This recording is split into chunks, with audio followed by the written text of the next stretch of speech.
Hey everyone, today I'm making the ultimate comfort food recipe. It's going to be a macaroni and cheese shepherd's pie.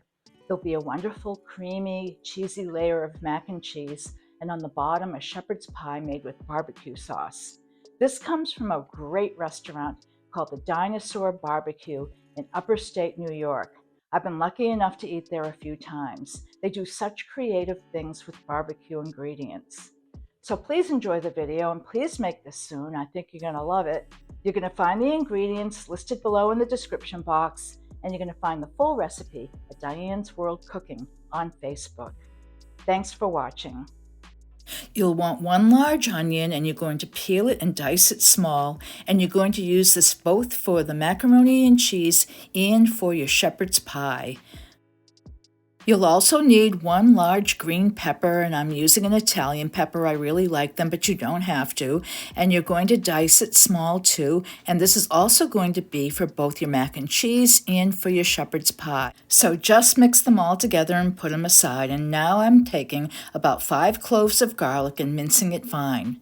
So here I am with about 2 tablespoons of oil in a saute pan, and I'm going to cook half of my onion and pepper mixture. You're going to need 1 cup of your favorite barbecue sauce, and continue to saute your onions and peppers and then add your garlic when you see they're really soft. And now I'm adding my 1.25 pounds of ground beef, and I'm going to cook it till it's totally done and really break it up so it's really small. Now I'm going to add some salt to the water, and I'm going to start cooking my pasta for my mac and cheese, and I'm using a shell. Just use a small pasta shape. Once your ground beef is totally cooked, it's time to add your barbecue sauce. So just swirl it on in, cook it for maybe a minute at the most, but don't overcook it because you want it to stay kind of juicy. The shells are done, so I'm going to drain them now, and I'm just going to put them aside. You don't have to do anything to them.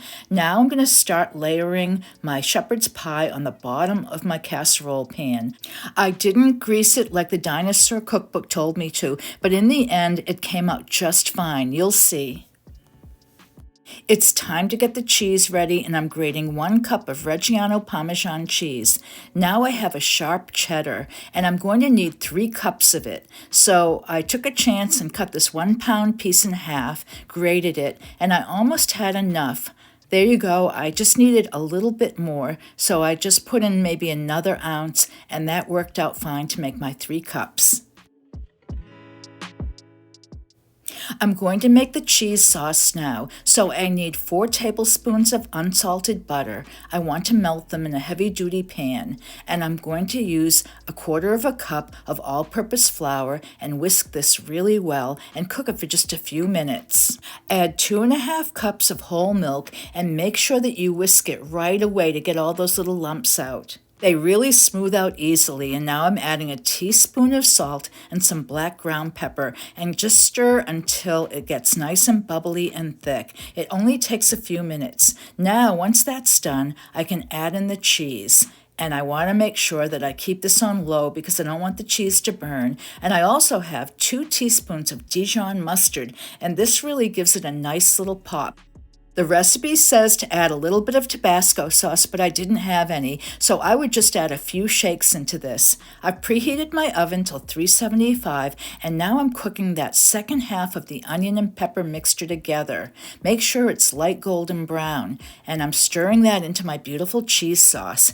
And now I'm going to add the pasta. You can see that sunlight that was coming into my kitchen.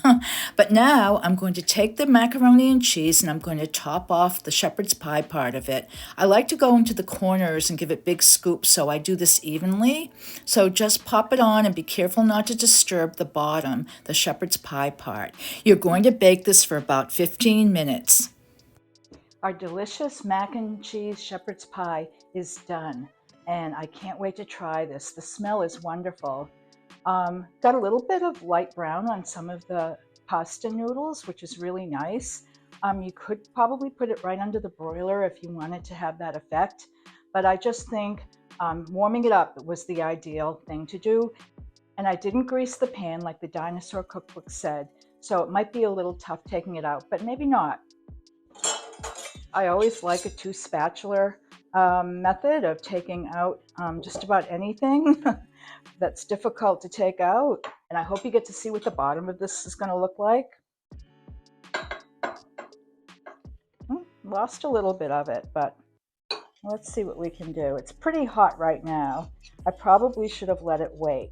I want to make sure that I get some of that beautiful shepherd's pie on the bottom along with the mac and cheese. Here's a combo here. So let's do a taste. Wow. It's really hard to explain what's going on in my mouth right now, but I've got barbecue going on. I've got beautiful, creamy, cheesy mac and cheese going on. This is just such a winner. I think most of you might really enjoy something like this if you're a barbecue fan. Wow. Anyhow, I hope you make this. Hope you enjoyed the video, and I hope to see you again soon for another one of my videos. This is my dinner, so off I go.